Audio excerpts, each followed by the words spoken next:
So fillers and heavy makeup do not go into the avoidant category. They can, if there's a lot of it, that person is masking. So like on the spectrum board, there's a term called masking, and it's really prevalent with women because if you have a man and a woman that's autistic, a woman is actually there's like a percentage that they're less noted to be autistic because they have the ability to mask. And what that means is that they'll put makeup and look pretty and overcompensate looking pretty so that people aren't distracted by their awkwardness or weird tendencies.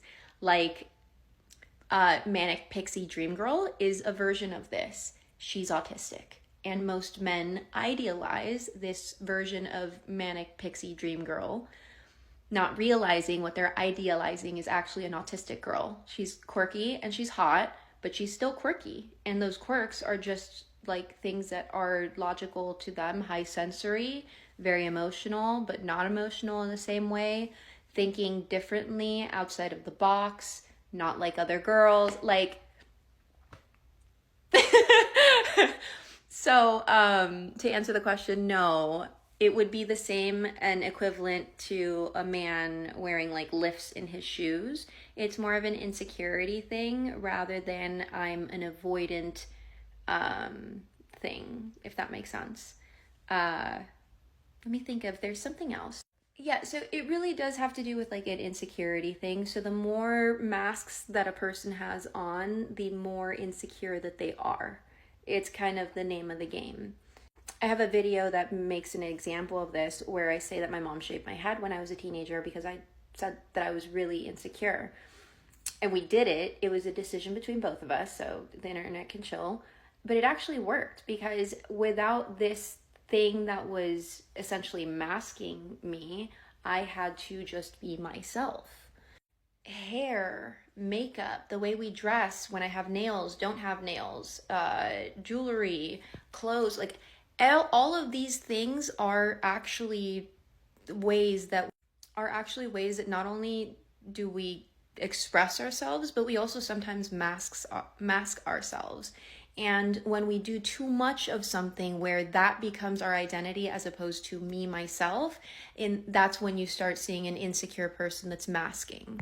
So if you followed me for a while, in 2016, I was all natural like I am now. But in 2020, 2022, I was like filled with filler. I had like, my lips were probably like 3 times the size they are now. Like I couldn't move my face as much because there was so much filler like here and here. It was like very stoic, if you will. And that represented all of the insecurities I was trying to cover up. I was trying to cover up the wrinkles that were showing up, or like the nasal fold or whatever that I thought was too deep. These were insecurities only I saw and only I felt, so I went to the doctor and did something about them. Or I put makeup on myself, right? Or if a man is super short and he's wearing lifts, no one else understands what he's feeling, but he goes to the store or he goes to the doctor and gets knee lift surgery. Like, these are actual insecurities. And when you do things to such an extreme where you are no longer yourself, now you're masking. Now it's not just an expression of you expressing yourself like as a being.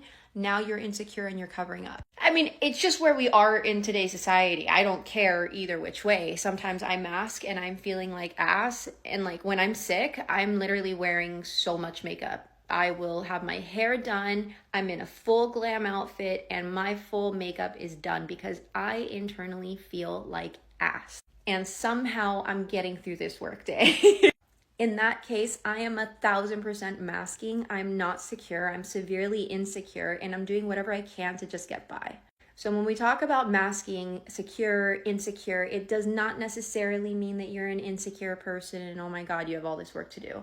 All it really means is like, these are things that are happening in society. This is how we as humans utilize them, and this is what it is. So makeup and filler is a form of masking, and it's when it takes over and the person no longer looks like themselves, and it, like, instead of enhancing what was already there, it looks like a different person.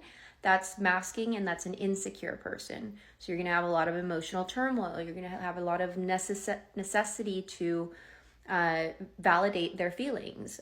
You might have, depending on what their eyebrow shape is, you might have a person that is completely unhinged. A lot of times when you get filler, like I did, the filler messes with the fascia having its ability to naturally move. And so what you're actually doing is you're getting tighter and tighter and tighter. Like the fascia, which is a thin layer under this skin that holds everything together, it becomes tighter and tighter and more rigid. And so the person also becomes tighter and more rigid. And what you'll often see is, like, if you look at my pictures from, let me see if I can find one. I cannot. Yep, here we go. So this is my face. As you can see, there's a lot of filler. And I want you to take a look at something.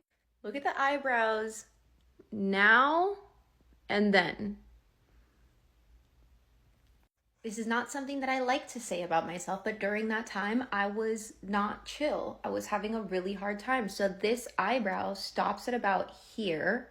It like arches up and it stops right here. Remember, eyebrows account for stability. So I was unstable. It cut off at my decision-making process, which makes sense now in hindsight. What I was doing is I was gathering all this data, but not doing anything with it. And I was miserable because I'm like, I have all this knowledge and all this ability and I'm not doing enough. That's what it felt like. And I was not happy at all. Thank God I was not dating anybody in LA for like years. I didn't touch no one. Because I mean, aside from like probably not even working out over there, I was probably not in a good place for dating. Anyways, let's go back to your question. So now you can see that this has grown out a lot. And then on the other side, on both sides, there's just a lot more length and there's a lot more fluff. So there's a lot more stability in myself, in my life, and some other aspects.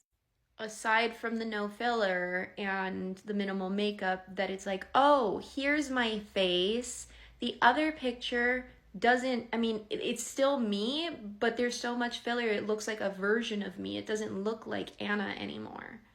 And that's the example that I'm trying to use. Thank God I have this example of myself and not of other people, because I'm like tired of talking poopy about other people. But it's a poopy thing that I did. Like, I had a pretty face before, and then I got a bunch of filler because I was insecure and I thought I was ugly and I thought all these stupid things in LA. And it got represented in my face. And all of that is a representation of insecurity. And then I now am back to really secure and good with my boundaries and all of that. And it shows in my face because all of a sudden, as I was doing the work, I woke up one day and I'm like, I need to get this out of my head.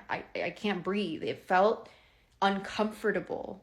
Where it had felt comfortable before, it all of a sudden, it felt like I needed to rip it out of my skin, because it no longer matched. Everything is energy in this world, and our bodies are energy as well. So when we do something that isn't aligned with us, it doesn't feel good. When I got the filler, it was aligned with me because I was insecure. But as I got my security back, it was no longer aligned with me, and I wanted to gouge out my skin and like pull it out. So hopefully this gives you some insight.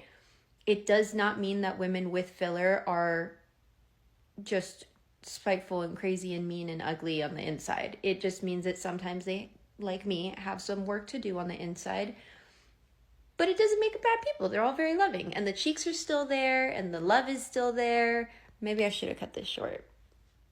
Less is more. Less is more. Again, don't forget, go onto my website if you're looking for a face reading or you want training on your marketing and sales.